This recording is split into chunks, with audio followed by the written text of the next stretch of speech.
Good morning, everyone, and welcome to week 7. So this week we have our midterm, woohoo, and we're going to be talking about remedies. So your midterm opens on Thursday. Let's just take a look at that. Thursday morning at 6 a.m. and it closes Sunday at 11:55 p.m. So please make sure you allow yourself time to complete it. You have a significant period of time to complete it in, so take a look at that. It's going to be based on the same format that we've used all along with the quizzes. It's going to be true, false, and multiple choice.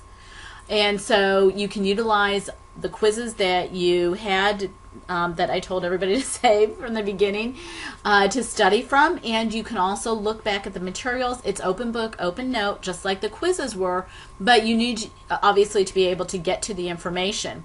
And so I want everybody to be successful in completing this midterm. You have just one sign-on attempt. You can only complete it one time, and you have a certain amount of time in which to do it. Let's take a look at that, what I say here. Come on, come up. Okay, my courses is not cooperating with me. There we go. So you have 50 true, false, and multiple choice questions. You have 3 hours to complete it. It covers everything that we've discussed in weeks 1 through 7, including the materials for this week regarding remedies. So be aware of that and govern your time accordingly. So you want to make sure that when you sit down to take this midterm that you have allowed yourself enough time to complete it in one sitting without any distractions. You don't want to walk away and start working on something else and then forget you have to finish your midterm. Okay? So when we talk about remedies, what we're talking about is damages and ways to fix the situation. Sometimes a remedy is what we call specific performance. Sometimes what we do is we ask, well, we want the other party to specifically perform as they said they were going to in the contract. And this happens a lot of times in construction contracts, construction situations where somebody's constructing a house and yet they haven't completed the work, they haven't completed the punch work, or something's not done properly. And this has happened a lot. I have actually had in my career cases where I had to represent the buyer of a home that was being built, and we had to go after the contractor to get the contractor to specifically perform. So that's a cause of action, but it's also considered a remedy, because what you're doing is you're saying, we want affirmative relief. You're not trying to stop somebody from doing something, you're trying to force them to do something.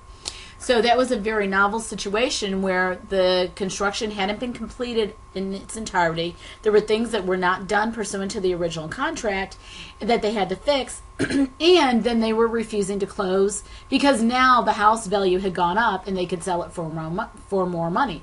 So we sued for breach of contract and specific performance. Trial court ruled in our favor. They appealed. The appellate court ruled in our favor, and then what happened was the construction company had to do what we said they had to do, and they also had to close with my clients and sell the house completed to my clients at the purchase price originally agreed upon.